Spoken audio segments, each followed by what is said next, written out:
In 2001, members of Congress thought that I should be fired because I dared suggest that how we were building America might be bad for our health, might be making us overweight, unfit, depressed, and lonely. In epidemiology, we call it a common source epidemic. When everyone begins to develop the same set of symptoms, it's not something in their mind, it's something in our environment that is changing our health. How many of you are taking medicine for asthma? It was a time when all three of us had an asthma attack at the same time. I mean, it got to the point where I had to choose which one of us was going to get on the machine first. To see your son not be able to take a breath is one of the hardest things I've ever had to deal with. Went in for some treatment. They said I was going to take my foot off. Diabetes, not a good thing to fool around with. We're seeing more of these problems in young children now. It used to be a problem of adulthood, and we're seeing this in children, 11, 12 years old, which was not a problem we were seeing maybe 15, 20 years ago. I think we are looking at the first generation in American history to live less long than their parents. This is shocking. Differences in life expectancy between the poorest neighborhoods and the wealthiest neighborhoods exceed 10 years. And we tell people in our county, give me your address, I'll tell you how long you live. What you're about to see could literally save your life. As we trace links between our growing national health crisis and many unhealthy city and suburban design decisions, we're going to meet people in communities who struggle with these issues. I felt very compelled to stay and to be a part of the solution, and I hope that I have been a part of the solution for the last 27 years. If one person in the whole world comes to me and says to me, I've changed because of you, that would totally make my life. We will see how some are correcting past mistakes with stunning results, transformations that you can apply to your own neighborhood. We think that one of the ways to address this problem is by having small-scale urban organic farms right in the city. There has never been a medicine as good as the daily walk. In fact, anyone who has to have medicine can take less medicine over time if they walk, exercise, and live an active life. It's the only way that we start to see a return of the retail life of the street, the social life of the street, as well as the health of the people. If you create the infrastructure, you create the opportunity in the built environment for people to do something different than driving by themselves, even in a place like Atlanta that loves their car, we thought people would change their behavior. And they might actually like the opportunity of walking to work, walking to lunch, doing errands on foot. You need to do is make sure that the place in which you live and your people live are as nice as the places they would dream about visiting. And that's what public spaces and public health means to me, and they go together. When you come home, you want to feel a sense of haven, and that's what people feel here. And we can create environments that work very well for people and make us healthier, or we can ignore it at our peril.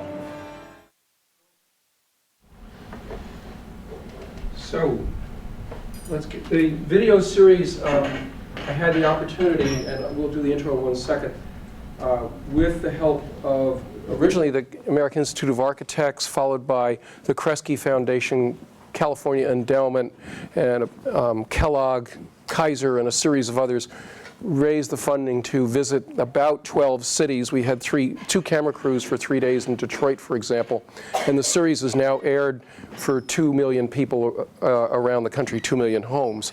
And it will air, I'm really pleased with this, it's going to air on anybody from New York, WNET Channel 13 at prime time for 4-day evenings in a row, and also in the Long Island stations, New Jersey stations the next month. And we're doing a town hall meeting in Manhattan next Tuesday, where we'll be in how do we respond to this as a country. So with that, Marlon, the nice thing about the video is it gets people to focus a little bit on what we're talking about here. Yes.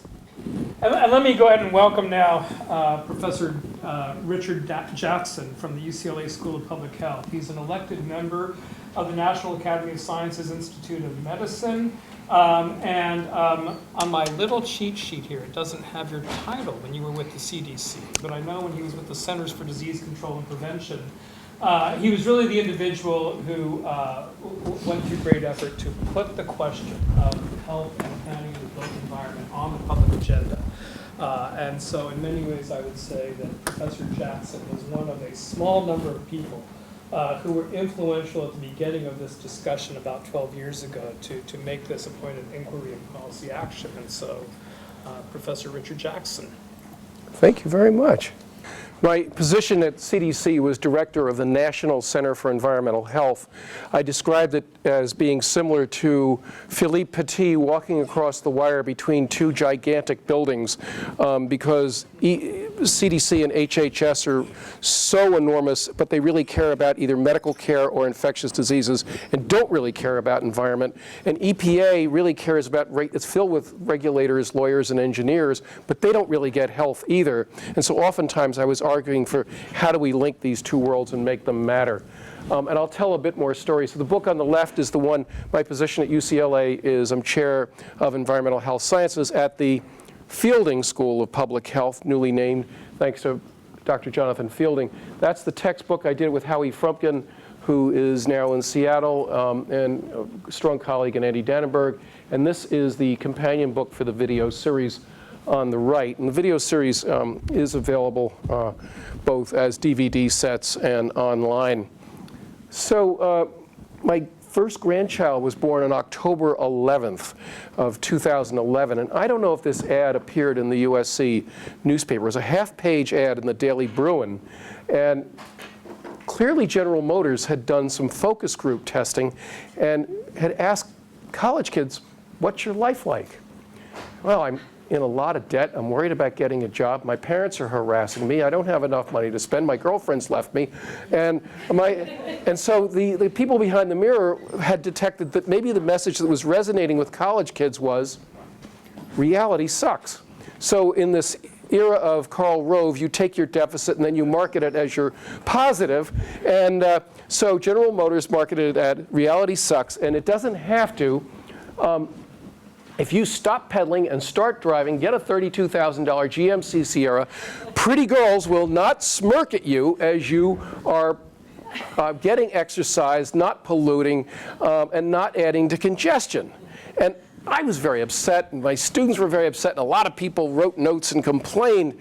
And I showed it in class the next day, and I said, what do you think of this? And I talked, and one of the young women said, Dr. J, she's not smirking at him. She's flirting with him. She doesn't want to be the flabby guy driving the car. So it really is a metaphor for what's going on, because General Motors is right. And I can do a whole lecture on just the declining self-assessment of Americans' health.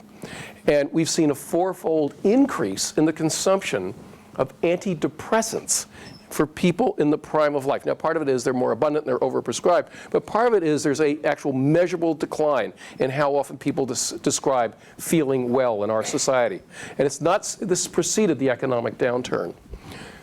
I'm a pediatrician, and when you were a child, you went to the doc, the first thing they did was measure your height and weight. And when you measure the height, let's say you were 60th percentile for height, we wanted you to be 60th percentile for weight. We didn't want you to be 15th percentile, because that would worry us. And we certainly didn't want you to be 99th percentile. We wanted you to be, and we didn't want you to stop on the growth curve. So it was really important both where you were and the trajectory going forward. This is, my pediatric colleagues see about 5 children a day with this kind of problem set. They come in, child looks pretty well, but 95th percentile for weight, 50th percentile for height. If you're way overweight, your blood pressure is too high, your cholesterol is too high, your blood sugar is too high, and this child was exhibiting some signs of depression. A good doctor is not going to immediately give the child a bunch of drugs. They're going to say, here, go to the overweight clinic. No soft drinks in the house, by the way, no soft drinks on the USC campus. Sugar drinks, get rid of them. We just did it at UCLA, and yesterday we just stopped tobacco at UCLA, and it was not an easy battle, but it's going forward. But child really can't change things at school. He comes back 2 months later and nothing has changed. He's really, he really hasn't lost any weight. The day is prescribed. He can't walk to school, he can't bike to school, he can't change the food at school, and he's not a very good athlete. So when he goes to PE, the kids who are good athletes get to do everything and run around. The kids that are ordinary stand around and watch the other kids. So 2 months after that, the child's taking something for cholesterol, blood pressure, blood sugar, and maybe for depression, and at the cost of about $385 a month. This is a made-up example, but I guarantee you we see 5 of these a day. And in adult medicine, it's even more exaggerated. So what we've done is basically taken an environmental disease that you in planning know a lot about, and made it a medical disease. And this medicalization of what's going on is partly because the environment that Americans are living in is rigged against our health. It's rigged against the doctor. A lot of my physician friends are standing there at the end of the disease pipeline and feeling helpless because they're seeing 5 diabetics a day who what they really need to do is just get their weight under control and start being physically active. And yeah, they may still need medicines, but you know, you got to move way upstream. And over again, those of us in the public health world have confronted the reality that sitting at the end of the disease pipeline is a recipe for failure. It's not going to work. It's rigged against all of us. When I was a med student, I went to UC San Francisco when we organized an event on the skyrocketing cost of medical care. Whoa, 7% of all the money in the United States going to medical care. That's a lot of money. 7%. Think of shipbuilding and highways and roads and cars. It's now 18 to 18.1% of every dollar in the United States is going to, and notice I didn't say health care. I said to medical care, and I'll come back to that.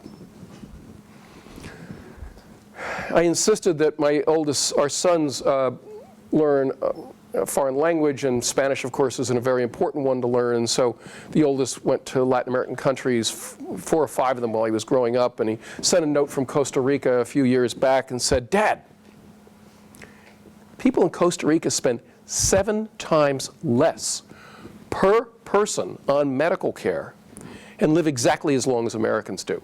And it really hit him. I could have given lectures all the time, but when he saw just how profound this was, it really was striking. And the people seemed a lot happier than the average American, too, and he remarked on that. In fact, he had more culture shock when he came back to the States than when he would go. But you can see we're not doing terribly well with life expectancy. Now, I know that some of the planning people are critical of one of the great heroes of urban planning and design and parks and landscape architecture, but this man is one of my heroes. He designed many of the places, or his sons did, that I love the most in the U.S., whether it's Central Park or Prospect Park, or I grew up in Newark, New Jersey, and the parks of Essex County were designed by the Olmsted sons. In fact, it's pretty wild. They were really smart. There was a creek through town about as wide as this room, and for 5 miles they put a park up about 100 yards on each side. It floods about every 5 to 10 years, and it's great. Nobody cares. It's not a disaster. This man was also, Frederick Olmsted, was the head of the Sanitary Commission during the Civil War. He was the man that was partly responsible for Yosemite State Park. How many of you have been to Yosemite State Park? No one has, because it's now Yosemite National Park. He did this 50 years before John Muir and Teddy Roosevelt got there and camped on Glacier Point and said, this is a great place.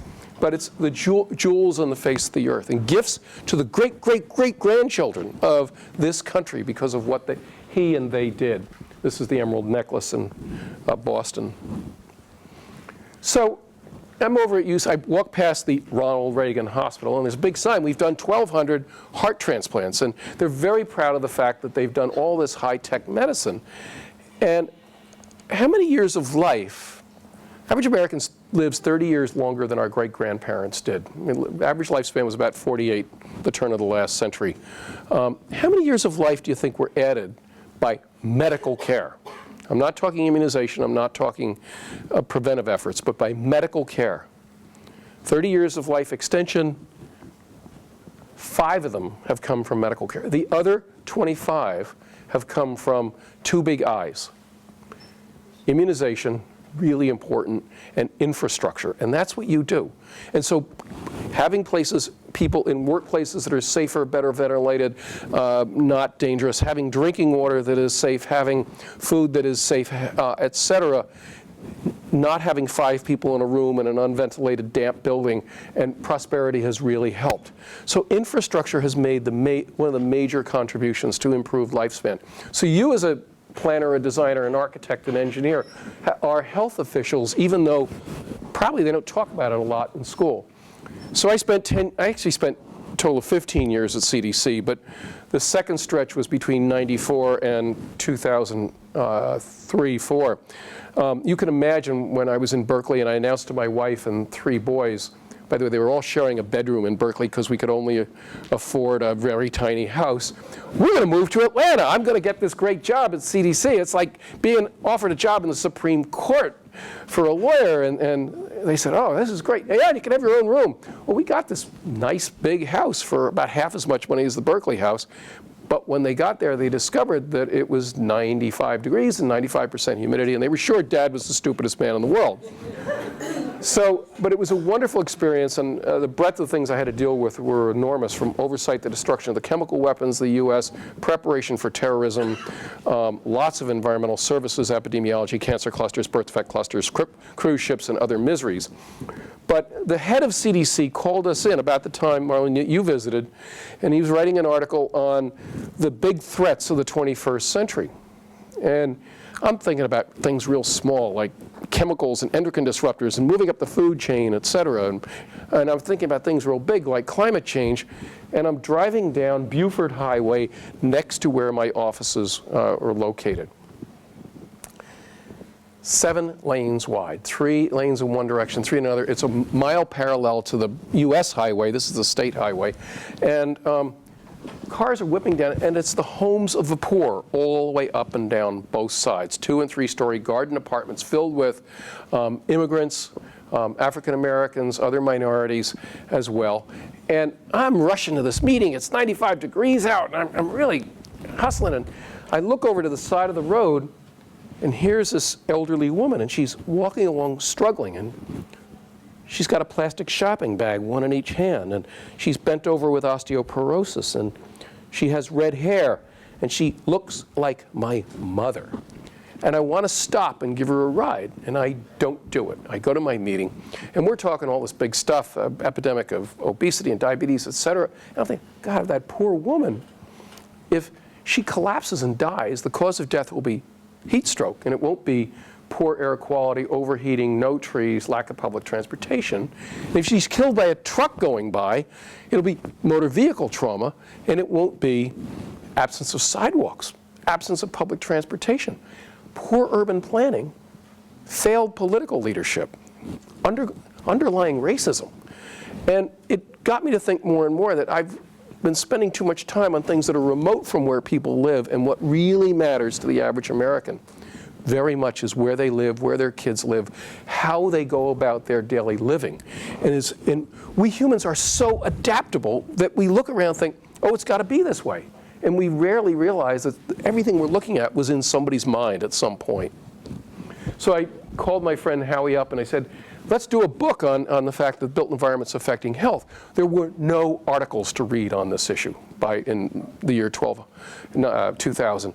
We invited some of the brightest people in the country. Every 2 weeks we'd bring in the expert on community policing through environmental design, or Bill Sullivan at the University of Illinois looking at behavior and children's happiness and housing projects, on and on and on, injury, et cetera. And eventually did a book called Urban Sprawl and Public Health. These are the big threats these are 5 of the big threats. Depression is the most prevalent disorder in America, by the way, and I keep coming back to that. Although they hadn't written in boredom. And I'm beginning to think, every time I walk into a bookstore, you buy a book or a newspaper at the airport, and this great big room is covered with crap that would bore anybody out of their minds, and people are buying all this vicarious celebrity stuff all the time, thinking I'm really alive if I'm reading this stuff. I'm sorry about that scientific term, by the way. And you all know this, but I show this picture in class in the first class, and I say to my students, what's the message of this building?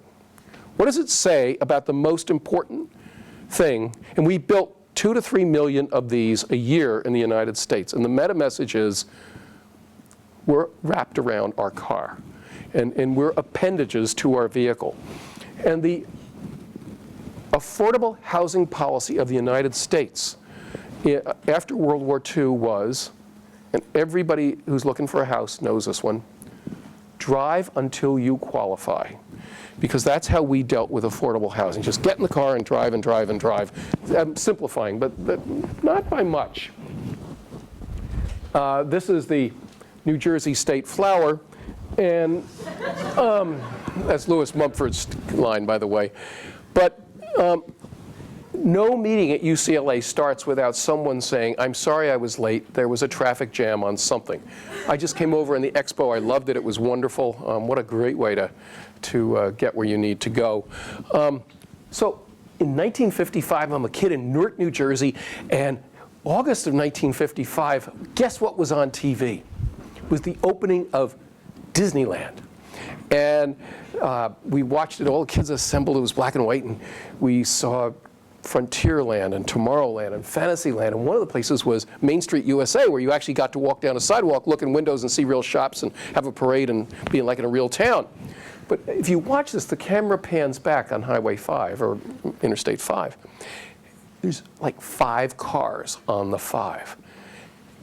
Wow, they got Tomorrowland and Fantasyland and only 5 cars and the roads are free? Everybody in America moved to California because it was such a good deal. I'm joking a little bit, but you know, back then there were about 10 million people. We're at 37.5 to 38 now.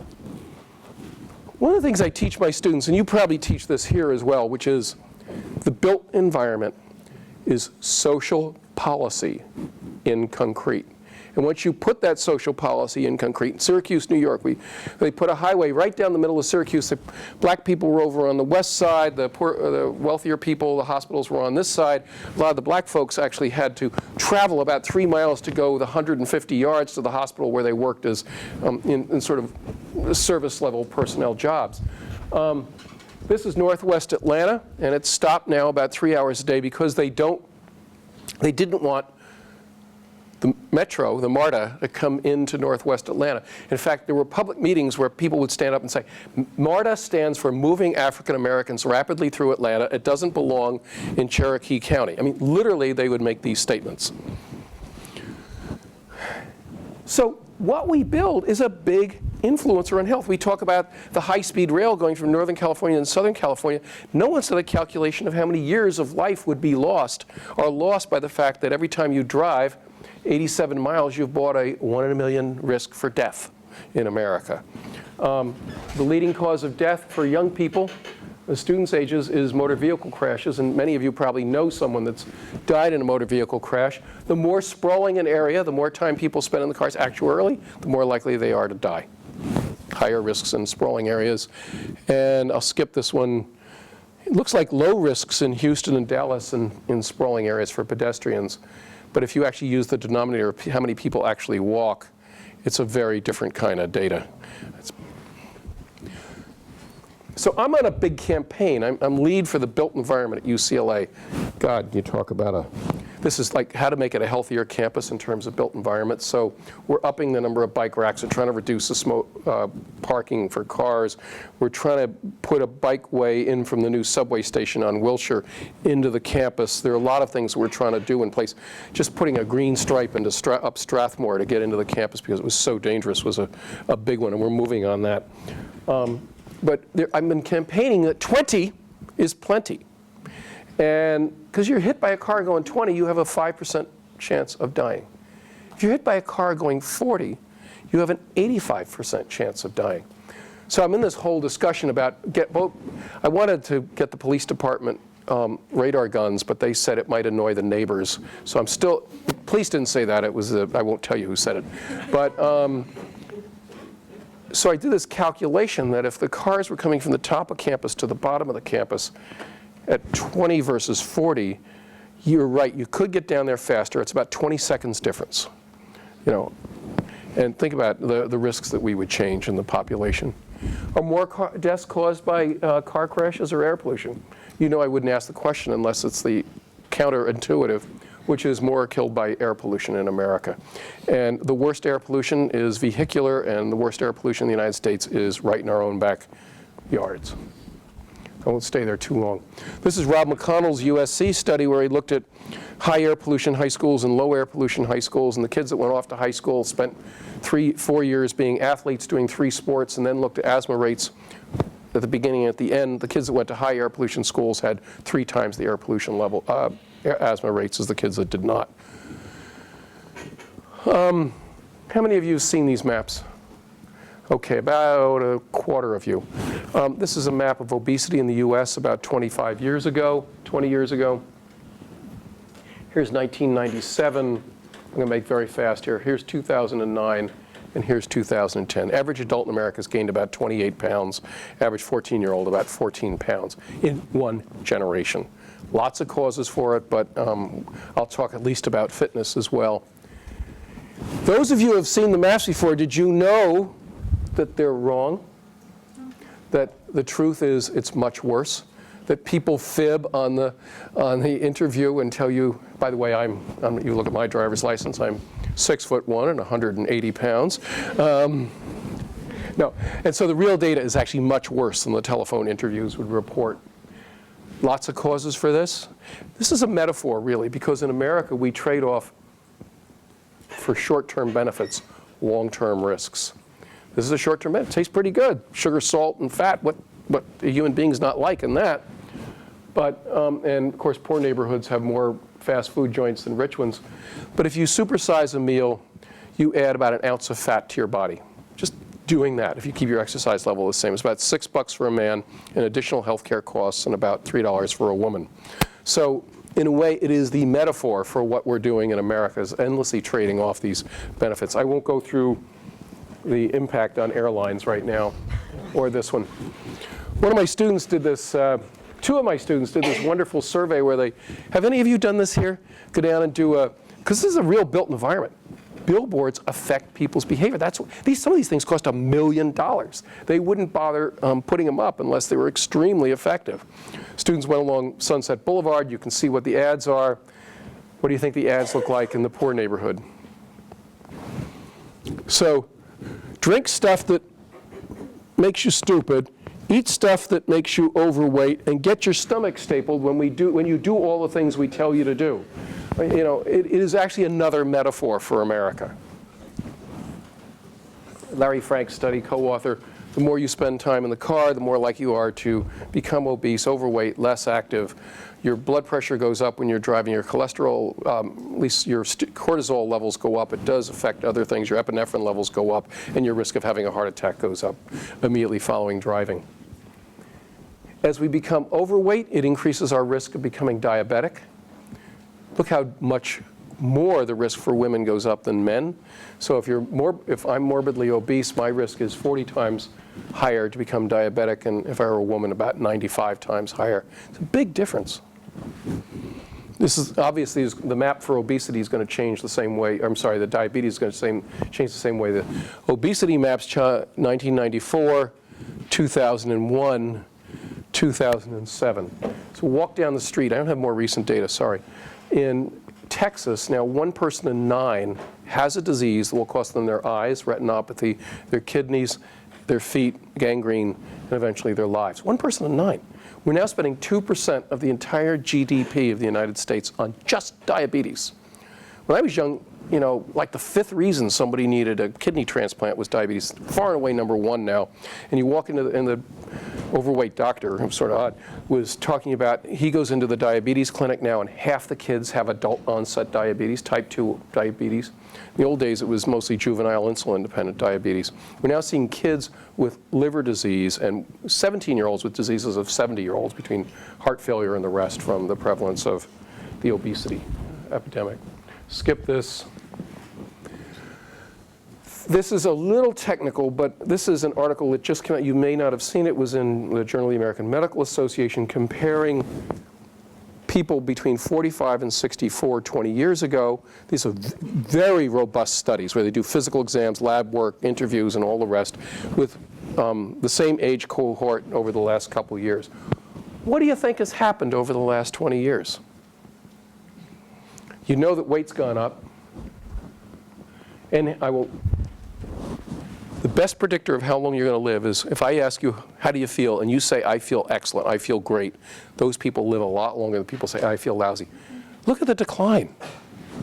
This is after functional limitation. This next one is mind-boggling. These are people not that old. How many of you need canes and wheelchairs?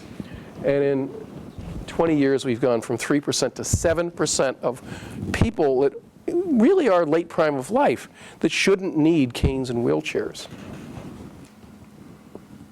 Smoking's gone down, we knew that, and obesity's gone up.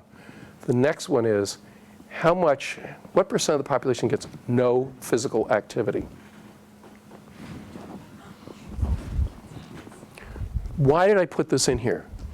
I put it in here because, yes, you can go to the gym, yes, you can pay some money, yes, you can get on a machine, but incidental physical activity, creating environments that entice people to walk, entice us to exercise. And Marlon, your work on the expo, I mean, it's an indirect physical activity program. Even though people do it to save money and reduce stress, it is good quality physical activity being built into people's lives.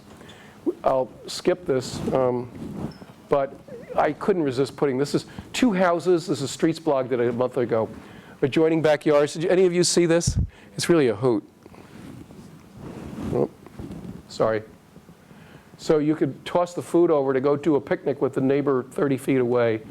Or you could go to Google and find out that you could drive 7 miles and spend 17 minutes to go this distance.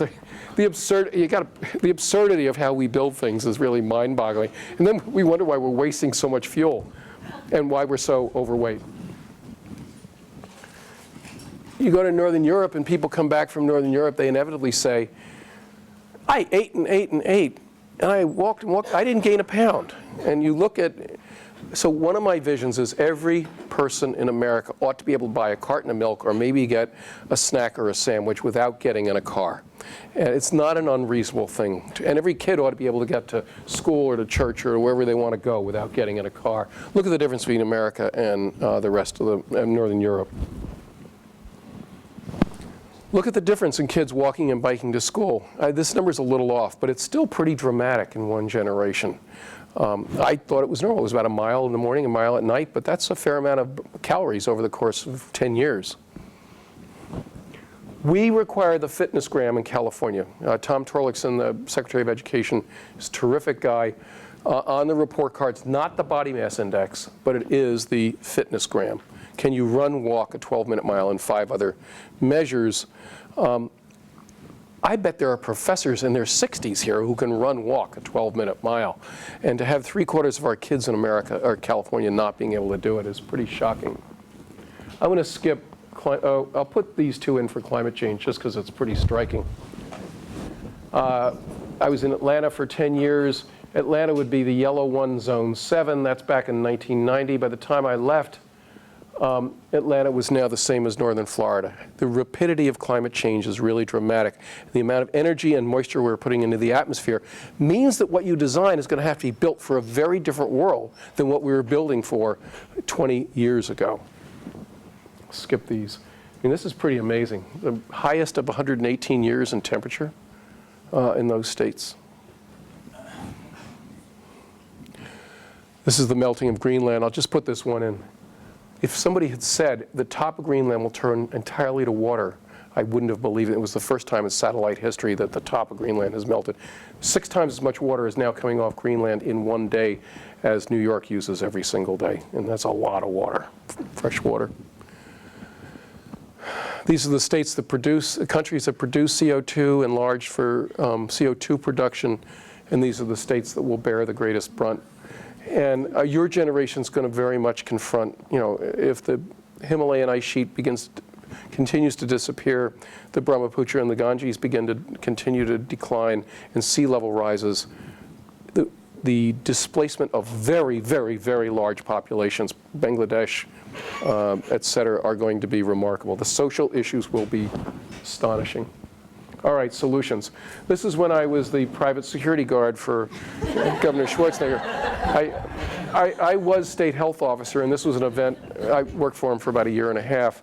It was a very hard job. We can talk about it in Q&A, but it was an event on getting Californians to eat much more fruits and vegetables, because half of them are grown in California. But the other part of this event was there are all kinds of price supports they're given for corn, soy, and other commodities. $14 billion a year. How much price supports do you think we get for avocados and walnuts and almonds? Nothing. That was food. We need to convince every kid in America that if you eat food spelled backwards, you're a doofus.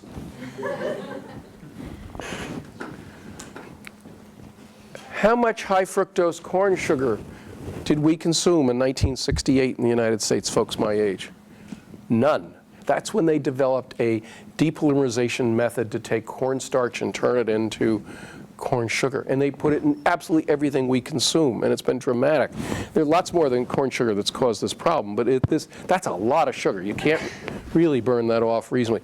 We absolutely, and this is a public policy school, we absolutely need to tax things that are bad for us. We need to be taxing tobacco, alcohol, firearms, and sugar. We generate about $20 billion a year. This just says that the stuff that was bad for us since 1980 is half as expensive in real dollars, and the stuff that's good for us is twice as expensive in real dollars. I'm going to skip this. There are changes in the food available in schools has gotten better. McDonald's is actually labeling, which is a big step in the right direction. None of this, by the way, they do it with enthusiasm. They have to be dragged to it, and then they take credit for what they've done. But it's okay. I don't blame them for that. I try and do 10,000 steps a day. I only got 2,000 for my trip out here, but I really do wear the pedometer and I wear the Fitbit, and it disciplines me to walk up the stairs even when I don't want to. Middle-aged man who becomes fit, moderately fit adds about 5 years to his life. Very fit adds 6 to 7 years to his average lifespan. It's almost as good as stopping smoking. So when you create environments that make it easier for people to be fit, you do it. Every building, and I convinced Governor Schwarzenegger of this, every building when you walk in needs to have pleasant and attractive stairways right at the entrance. You might even have to look a little bit for the elevator, but welcome and encourage people to take the stairs. 1 flight of stairs a day for a year is about a pound of body weight in terms of caloric expenditure.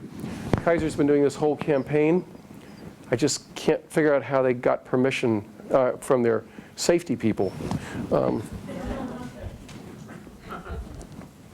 This looks boring, but I'm a pediatrician. This is the first time in the history of the American Academy of Pediatrics they wrote a prescription for the neighborhoods where children grew up. And it said children need to grow up in neighborhoods where they have access to increasing physical activity. Is, maybe you're in a cul-de-sac and you're 3 years old, 4 years old, it's fine. But once you're 7 or 8 or 9, you need to be able to get out. And they talk a lot about the need for increasing autonomy. And in the interview series, we visit Smyrna, Georgia. And we interview 6 teenage girls. What's your life like? And inevitably, the first word is boring. I got to ask my mom to go to the mall, to go to church, to go to absolutely anywhere. And so we deprive our kids of autonomy until the day they get their driver's license. Then we hand them the keys to the car and expect them to be mature, capable people that know how to deal with life's challenges. I'm almost done, but it is boring. This is the Institute of Medicine's report on how we deal with the obesity epidemic. They had 13 recommendations. This is recommendation number 1 from these white coat, boring doctors that say, build neighborhoods that encourage and entice people to be physically active. Because to turn around the obesity epidemic is going to be hard, but increasing physical activity could be a lot easier if we made it irresistible. By the way, I was going to try and get into the Rose Garden, but it looked like all the gates were locked, so I don't know if I can go for, I didn't have time. I don't know. I have a lot of trouble with big box schools. I mean, the most ridiculous thing we ever did in the 1960s was decide the kids needed to be in classrooms with no windows. And these schools look like medium security prisons to me. And I went to sort of the classic old town school, but it was really a place of the heart. This is in New Haven. Did not tear down their downtown schools. They made them robust. And town centers, and there are bike racks there, and the kids get there. But one of the things that was really cool was during Superstorm Sandy, where did the people that had trouble in their homes end up? They walked down the street and ended up in the most robust building they could find. And they certainly couldn't go 5 miles out of town to a big box school somewhere far away. California's done a lot, and if you want me to talk about AB 32 and SB 375, I will, but I'm not going to have time right now. But it's a real opportunity. And I'll just tell you, I was the lead for the opponents of Proposition 32 in terms of health. Proposition 32 was the one that was going to overturn the Greenhouse Gas Reduction Act. And the public health people really turned out in force saying, no, we want this law. If you've ever flown in Ontario, it looks like this. It's the Inland Empire where all this stuff is going. What's wrong with this picture? What's wrong with this picture is why aren't there photovoltaics off across the entire roof of every single building out there? And the reason they don't have photovoltaics across all the roofs is they don't get money if they put it back into the metering system. So we need to have a feed-in as well, because it's silly to have all the photons. I'm almost done. I'll skip this one. I was in Washington, and I think this bike share is terrific. I did observe while I was there that there were 2 police vehicles parked next to the place, and one was a mountain bike. Again, another metaphor for America. So one police, I said, I wonder what these cost. And I wonder how many calories you burn when you're on these. So for fun, I calculated up. One's 7 times as expensive as the other. And you burn 3 times as many calories on one versus the other. And it's probably much more expensive to fix one than the other. And if you notice, the cops on the Segway are fatter than the cops on the mountain bike. But really, I mean, why would we have an expensive gadget moving people around when a mountain bike would work just as well? And actually, you talk to a cop, by the way, just do this. Say hello to a police officer on a mountain bike. They'll always say hello, and they're always friendly. Talk to one in a squad car, and they're nasty as could be. You ever notice this? All right, so I'm going to skip these. New York has done a great job with its redesign, and we're going to do the town hall meeting there. But American Institute of Architects, regional plan, and others were behind this. It really helps to have a billionaire mayor who cares about this. And if you had told me 5 years ago that there would be a bike route around Manhattan, I would have said, no, that's impossible, that's ridiculous, it will never happen. It's happened. And people, once they do it, and Bree and I were just talking about, anybody do the Ciclovia in here? All right. Bree was saying that the crowds and the diversity was just heartwarming and exciting. And I'm going to predict that 5 years from now, that will be a once-a-month event in Los Angeles. It will become normative rather than bizarre. And even if we start, is anybody doing measurements of biking in LA? Because I think in the 5 years I've lived here, I've seen a dramatic increase. But maybe it's like having a pregnant wife. Everybody suddenly looks pregnant. Our data resources miss that. They're very deficient in terms of data to pick that up, I'd say. I'm almost done here. This looks boring. We're putting out a fair number of people with joint degrees in urban planning and health. And we're working very hard to have health be one of the core elements, not just noise and pollution, but health being one of the core elements in general plans in the counties. This is Sonoma County. And there's now trying to do it for the state general plan out of the Governor's Office of Research. And that's really important. I'd love to see it influence a rewrite of Prop 13 and a whole series of other things at the same time. Remember I said we read all the literature on built environment, land use, and health? This is the American Public Health Association meeting before 2003. You see how many abstracts there were that had the word land use or built environment? This is last year's. It's just amazing how this has blossomed.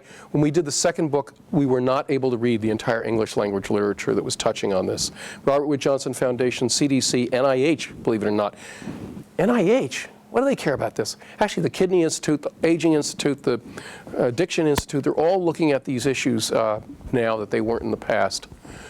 I'm glad you're doing this study. This is being boring because you probably know about it, but this was the Charlotte Light Rail. When they put it in place, people started to use it to save money and read a book and get to know their neighbors, be less stressed. Turned out they were more likely to meet the Surgeon General's guidelines for physical activity. They used the light rail. And on average, after 2 years, they weighed about 6.5 pounds less. Nobody had done it, used the light rail to lose weight. They just did it for reasons of economics and social. For Q&A, make me come back to health impact assessment, because it's really going to be important. I'll skip these. Everybody knows about the Chinook Freeway in here, right? So I'll skip that. But to 900 million, but I will put in, we decided we would spend $200 billion in one night to bail out AIG, plus all these other firms. That's a lot of money. We spend $600 billion a day in medical care in California alone, just state, the government spending $600 million a day. So I've been very interested in what are the health reasons to have the Los Angeles River be walkable, bikeable with ball fields. By the way, this was the plan that Frederick Olmsted's sons came up with 100 years ago to build a place of the heart for the entire city, that people could bike and do other things in carriageways. And the rest, and I figure that would cost, the numbers I was given, somewhere between $1 and $5 billion to give the great-grandchildren of Los Angeles a place of the heart, a place that they'd really want to be and be physically active and all the rest, which doesn't seem like very much compared to $200 billion for AIG. So I really like seeing your thermoplastic signs, and I think you need to do a few more. And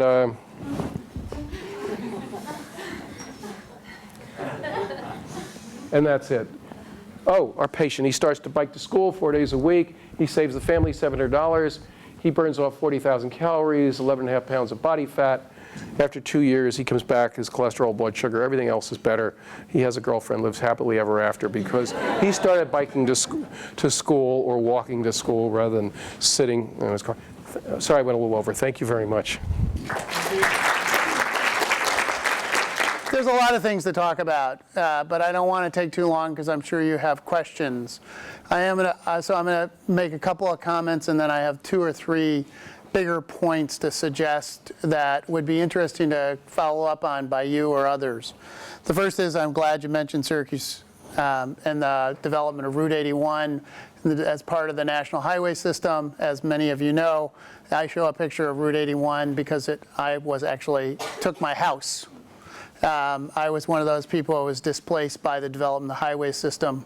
I got to move to the nice white neighborhood on the other side of the cemetery where I grew up, and went to school with all the kids who parents were working at Syracuse University, and the people I left behind were isolated and didn't have that opportunity. I'm probably sitting here partially because I got urban renewal. And so it is a set of policy and planning decisions that has profound impacts upon how we live and those around us live. And I think we want to remember that.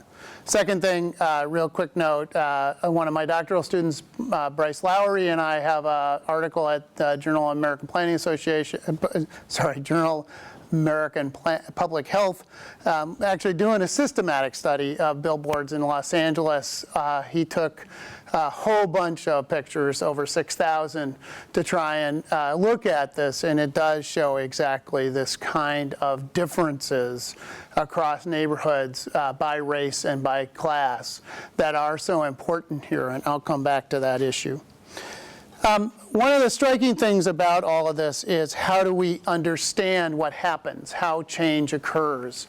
And I think what Professor Jackson gives you so beautifully is, in a very accessible manner, he reminds you that it's not just individual choice. You don't just do it. right?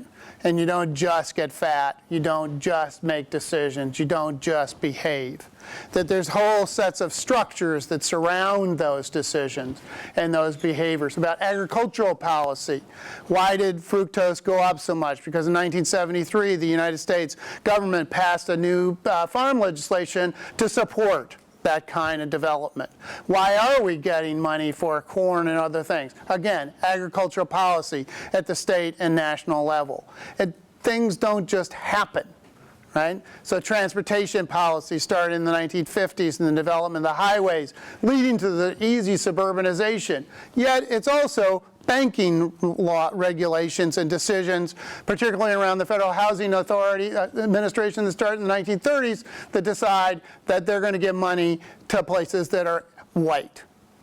So race matters, and structures matter, and policies matter to planners, and planning decisions matter. How we think about housing, transportation, agriculture is tied to this how we design. He gives you that amazing example of how you would be able to throw a stone across or jump the fence, or you got to walk or drive 7 miles to get to that house. We do those kinds of things because of choice, right? It's all about choice. That's all that people want. In reality, it's all about decisions, about how the banking industry imagines what should be, how the zoning code goes, how the municipal code, how we actually think about the idea of how a street should be. All those things add up together. And so he gives you this just gorgeous lecture on that stuff, with one exception, and this is where I would ask him to talk just a tiny bit. And that is, I don't care if America gets a better design, right? Because wealthier Americans, wealthy white Americans already live in places that are already getting better, with farmers markets, community gardens, designed light rail, you name it, it's happening. I care about whether the poorest members of our society also join in that. And I worry very much that we're going to see the health of wealthier Americans get much better, and the health of poorer Americans stay exactly where it is.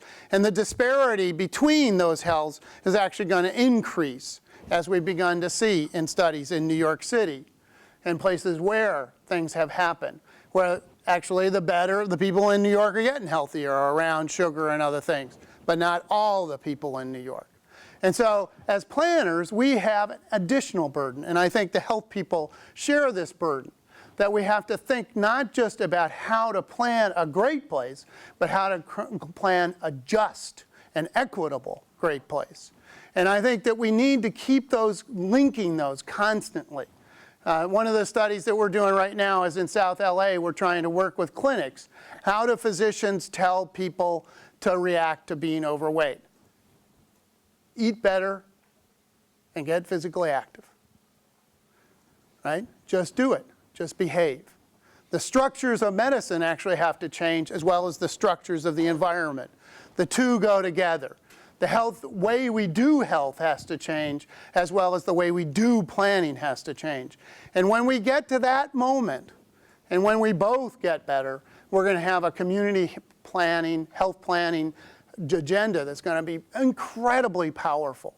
Now, the wonderful thing about seeing Professor Jackson is you're seeing one of those people that made this part of the agenda of America. And he shows you how, from that health perspective, there's this movement across the decade and a half, 2 decades that he's been working on this, that you can join in, both as planners and policymakers. And I thank him for doing that. That was the best follow-up talk I've ever heard. That was just terrific, Professor Sloan. Hey, billboards. When I was at Berkeley, my students, one was a young Latina from the Mission District, and one was a girl from Walnut Creek, young woman. And they did a comparison of the murals that were being painted in the Mission, and they were all about empowerment. Community empowerment. And the billboards were all about disempowerment. And basically everything on the billboard was telling you to do something: gamble, drink alcohol. Back then it was, there was still some tobacco, buy a house way far away. It was all kind of stuff that was unhealthy. And I think this issue, number one. Number two, the head of the Environmental Health Department in San Francisco, Rajiv Bhatia, speaks in there, and he talks about the 10 years difference between the better parts of the town or the higher socioeconomic districts. He fought hard for having the health department, when they tore down a building that had 200 residences for poor people. And in one of the conditions for the approval of that was that those people had to be moved into housing while the fancy building was going up, and then they were given affordable housing at the same rate and moved back into the new building. And when people moved in there, they didn't know if their neighbors were the affordable housing people or not. I'm not saying it can solve everything, but at least it preserved dignity. Because we do, we can't have people in slums after a while. We have to create housing. The quick story about Syracuse, by the way, is originally there was not an intention that they would cut the city in half. They were supposed to go around it, and I think it was a mixture of racism, but it was also, there were revenues that local politicians and contractors got by cutting the city in half. And you know better than I, there's a lot of talk about tearing it out now, which I think the city needs to do. Banking, two quick ones. I swear this is true. I got a call from the Federal Reserve in Dallas 2 weeks ago, and they want to stream the series all across Texas, and I've had at least 4, they're going to pay for it. I've had 4 calls from cities in Texas, the obvious ones, Austin and San Antonio, but now Dallas, Fort Worth, and some of the other cities, and I think they can't compete for the best and brightest young people. They don't want to live in boring places. San Antonio and Austin are pretty interesting compared to the rest of Texas, and they're going to have to change. I think you don't agree? Prop 13's got to change. Prop 13 was put in place to preserve grandma so she didn't get kicked out of her house because of elevating taxes. There was never an intention that industries would, I'm told that and I have not done the primary on this, that the records building at Hollywood and Vine, Capitol Records building, is now paying less taxes than one of you young couples that would buy a little bungalow within 2 to 3 blocks because of this absolutely distorted tax policy. And people hang on to vacant lots, and they hang on to crappy land for far too long, undeveloped and unmaintained properties for far, far too long.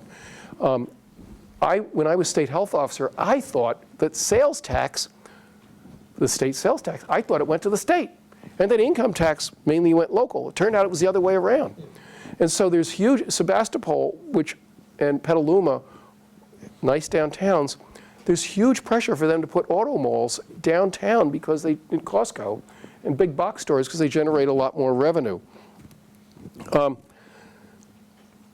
I lead with white folks in some of these videos for a different reason, which is I have learned the hard way. If I start out my conversation saying, in terms of environmental justice, we are the most unjust people in the history of America, nobody listens to me after I start that. So I have to lead with everybody should care about their grandchildren and start with the conversation about, is the quality of life that you're giving your children and grandchildren adequate, and then move out from there. But I agree. Medicine, the Affordable Care, I think, will change. There's a lot of money in there for prevention. We'll see. It's going to be very hard. The biggest thing we could do about, this is a doctor speaking, the biggest thing we could do about medicine in the United States, in my opinion, is pay doctors by the hour and not by the procedure. Because there are all these perverse incentives to just do endless cataract removals on people that are 90 years old and already demented and charge $3,000 a pop for them. It's just crazy what we're doing in the medical care system. So I've talked too much, I'm sorry. For Dr. Vetch. Sir. Okay, so my name is Paul Chung. I'm a dual MPP, and I'll be starting the MPL classes next year. And so one of my questions is, like, you showed the slide of the medical care costs and how it's skyrocketing, how much of the GDP is costing us. And so we're seeing a lot of budget deficits at the local, state, and federal level. So my question is, like, in terms of policy change to increase some of these planning outcomes, what's more important? Is it what's going to be more cost effective? Tackling more the behavior changes, like disincentivizing unhealthy behavior, or is it going to be changing the built environment? Because I mean, I was just thinking maybe if you affect them, do you affect behavior changes first to change environment changes, or you do the environment to change the behavior? Great comments, Paul. Really good question. One is we've been spectacularly successful, not completely, with tobacco in California. And we needed to turn down all the dials. Number one, we had to put the tax in. It started at 25 cents. That paid for the a pack. That paid for the anti-tobacco advertising. It paid for the a lot of the more aggressive policing of sales of tobacco. We then went after sales to kids and sting operations. There was one thing, the anti-tobacco ad that was the most effective anti-tobacco ad of all time was the one where the tobacco executives were sitting around laughing about the fact that they had killed 10,000 people that day and they needed to addict another 10,000 young people. By the way, the hardest part of my job as health officer was justifying the anti-tobacco ads because the tobacco industry knew.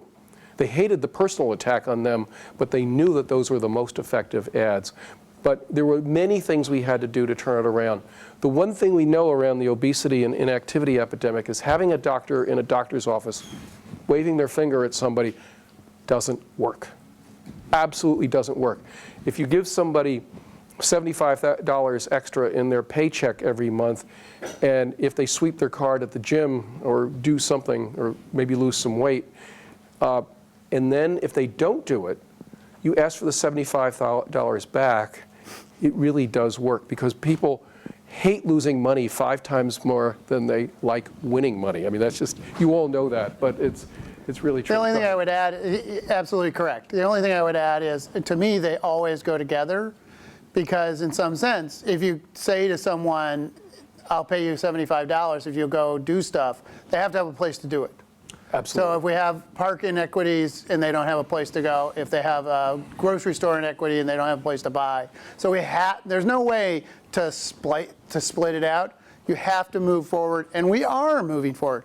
The one thing I would say is, as Dr. Jackson shows really well, there is progress here on all levels, at every scale. There's movement forward.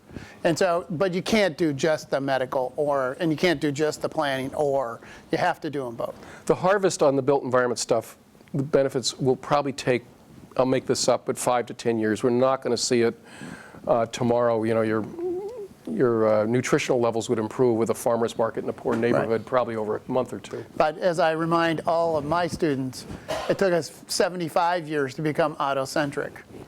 We have to give ourselves at least 40 or 50 to get a heck out of it. And so you can't imagine it in terms of a year or even a decade. You're talking about generations. Which is a problem I have because the current head of CDC only wants to fight quote unquote winnable battles, which I've told them I think that's nonsense because most of the public health progress has not been 6 months. Yeah. Yes. My name is Jackie Flaminus, and I'm an MPH student from the Keck School of Medicine. And so you were talking about collaborating, you know, having MPH students or MPH professionals collaborate with urban planners. What career opportunities are there for us about to graduate to advance? May I repeat just very career opportunities for people with joint activity. I will say that there are jobs, there are a fair amount of funding coming out of the federal government in various forms and coming into county health departments, and there are positions. My current GSR, graduate student researcher, who's got both degrees, is looking at about a half dozen different job offers. So there are things out there. I think a lot of the planning firms are realizing that this is one more argument. I cut through this slide very quickly, but I'm going to go back to it for 1 second.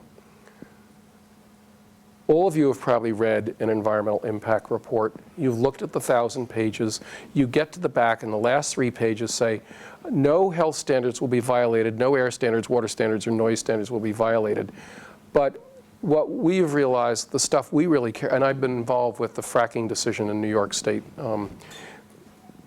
Yeah, I'm worried about the fracking liquids coming into the water. I'm worried about evanescent stuff coming out of the well. But what I'm really worried about is having 500 men in their 30s looking for a place to live, looking for life activities, looking for fast food and other things, and descending on a village in upstate New York and being there for 3 to 6 months and then disappearing and leaving behind no residual. Where I'm going with this is the social stuff, impacts, how do we make the impacts last a long time rather than getting this jolt? Everything that gives us a jolt, whether it's nicotine or sugar, is bad for us. It's the stuff that needs to be infused slowly that has usually the benefit. So I think there are jobs out there, and I think there's increasing awareness. The health issues have a lot of traction. If we begin, I was on the Academy of Sciences committee that recommended that told the federal government we need to require health impact assessments for federal decisions.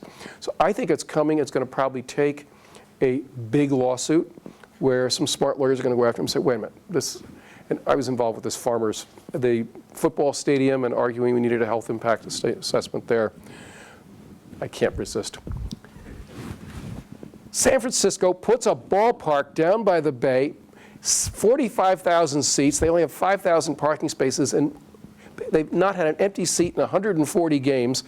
And they've not filled the parking lot in most of those games because it makes perfect sense. Who wants to go to a ball game and drink beer and have to go get in your car and deal with traffic? A quick answer is we've already put a number of people into jobs in the county or in other city planning agencies from our planning program who have health interests. If the HIA takes off as a complement to the EIR, there's going to be a lot more jobs. And if we begin to put health elements into the general plans or the specific plans, something we're doing in South LA right now, trying to fight about, you're going to see a real need to understand health in a way that a planner understands health. And so you're going to have these really interesting opportunities, I think. Trip? You know, thank you for your presentation. One of the things I haven't heard you say much, and I find that most of the public health research involving built environment, they're very excited about built environment, and I come from the design background. I'm interested in built environment. I find it very exciting, but at the same time, I find that based upon the study and the city case, that it's not so much the built environment, although there are problems with the built environment, but it is the social environment. It is the reason the kids don't want to walk, or the families don't walk, or then walk.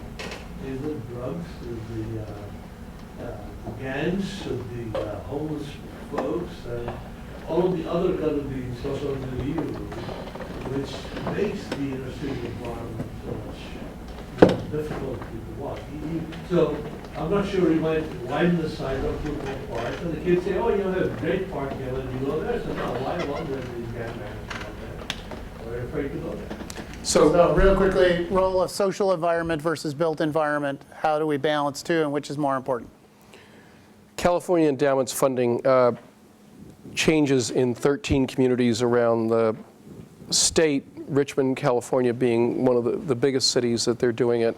I was talking to a former gang member that's doing community organizing about changing the built environment block by block. And one of the things he's putting in are, he's doing community meetings. They're putting in keeping the street clean, and everybody in the block is coming and talking about that, and then putting in trees. And if we put in trees and the community turns out and the kids turn out to dig the tree holes and plant the trees, but people have to agree to water them. I'm not saying that the built environment will solve absolutely everything, but community engagement is an important step in that direction. And when they interviewed, and I don't remember, it wasn't Fresno, but a town near Fresno, they had assessments of, and they asked very poor Latina moms what were the major problems and obstacles in their lives, and half of them related to the built environment. I can't get to a food store.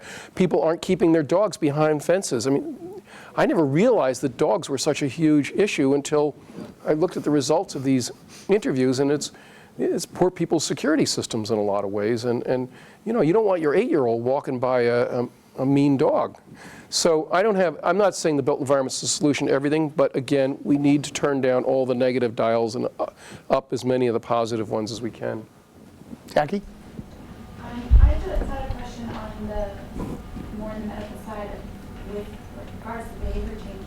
What is the incentive that the doctor has? What is the incentive that the doctor would have to basically tell a kid that they should, exercise and eat healthy versus just prescribing a drug or a procedure? So, you're the doctor. There are no incentives for the doctor to intervene in behavior and social stuff Most of my physician friends are pressured to see between 6, sometimes 10 patients an hour. The funding is, you know, if you sit there and you talk about the social issues that this family's confronting, which oftentimes are the most important things you could talk about in that visit, there is no support for what I would think of as traditional medical care in the sense of the best sense of medical care.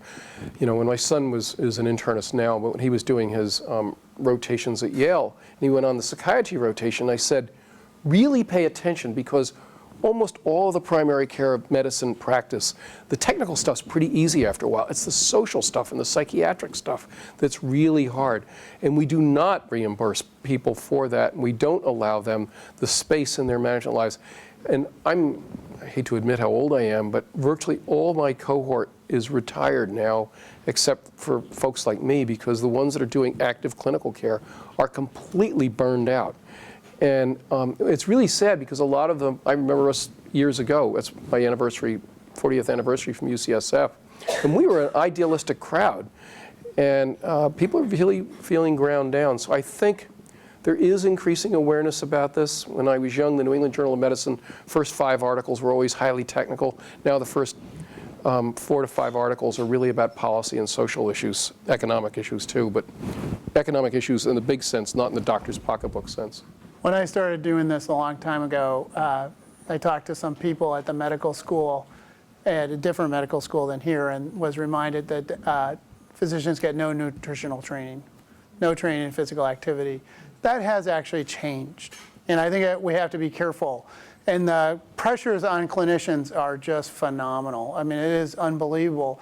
So one of the things we're trying to do is help work with communities to try and figure out whether we could help them be better at this by providing them with information about resources that they could give to people.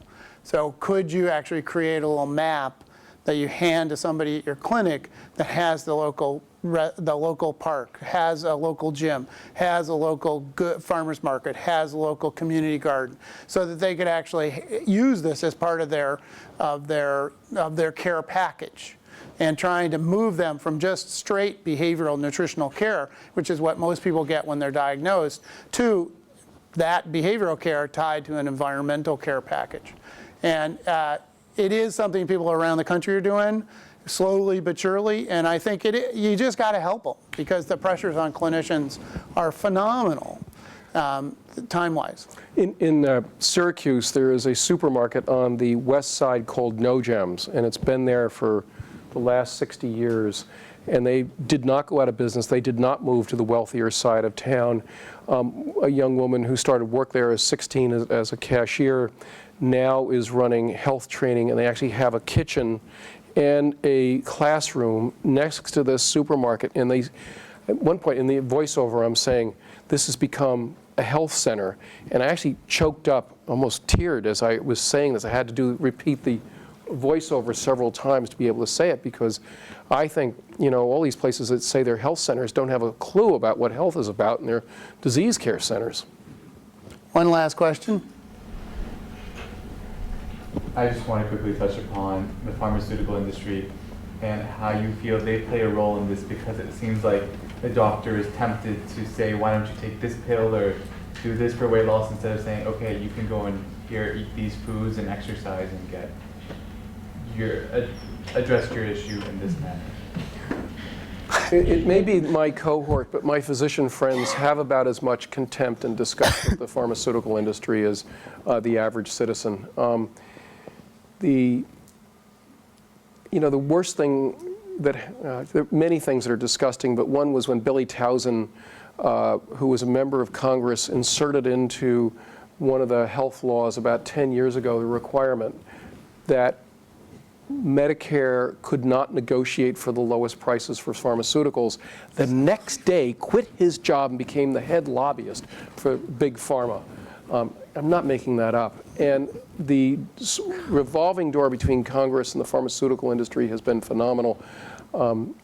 I think direct-to-patient advertising and the bane of physicians' existence is where someone comes in and says, they're telling me to buy this stuff and you need to write a prescription for such and such that's being advertised on TV. I think this is going to change, but it's It's really been very, very difficult. By the way, the second bane of physicians' existence is the internet, because especially people your age show up and they've got a list of 15 diseases they're sure they have. And I'm not joking. It's really been a little scary, because every second-year medical student goes through this, but to have the entire population going through it is really scary. I mean, it is amazing, actually, the rise in the cost of the percentage of the amount that of healthcare expenses that go to drugs. Some of it's fantastic. I mean, the new antibiotics, the way you can get out of. I mean, there used to be people who had to be in the hospital for 6 weeks who now can walk out after 3 days because of the pharmaceuticals that are available to them after kidney replacements or other kinds of things. But it is a huge issue, which we really don't know. And the antidepressant stuff is a great example of that. You know, couldn't we come up with a better way to handle a kid's beginning to move into depression, like get them involved or her involved in physical activity, or figure out what's going on? No, let's give them a drug. My two favorite, I collect stupid medical headlines, and one was teenage girls that get drunk a lot are more likely to get pregnant. And the other was children who have physical activity built into their day are less likely to be hyperactive. You know, and I think we've been very quick to prescribe, although I'll tell you the pressure on docs to prescribe from the family and the schools, et cetera, is enormous. And your grandmother knew how to deal with a hyperactive kid. In fact, your great-grandfather on the farm had an 8-year-old who was hyperactive. He was thrilled. And we've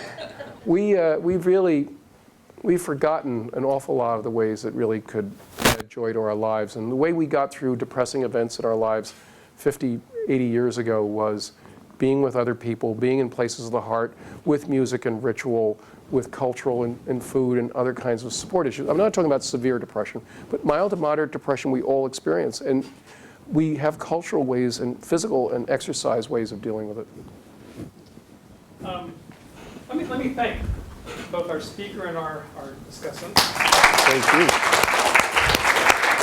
So a lot of what I'm hearing from students reflects what we kind of train you in. Which policy tool is the best? Where do you get the most marginal benefit? Lay them all out, subdivide them, pick one, discard another. Analytically, you'll show you're smart, professors will give you higher grades. Particularly in this realm, pause and know that that's the wrong question, and that takes you down exactly the wrong path. That all that we're trying to apply in this world about, which policy instrument is better than another, this is a realm that must be comprehensive, holistic, immersed in context. They all have to work together. Is it behavior, or is it the built environment? It took me a long time to come to this, believe me, but I'm convinced that couldn't be the most incorrect question. Downright stupid question. I spent a lot of my career asking that question, by the way. So I can say that. It's both. They work together. And I can't give you a lot more insight on that, except to kind of keep that with you as you go through your career, because it's a tough thing to kind of wrap your mind around. Thanks so much for coming out during a very, very busy week. Thank you.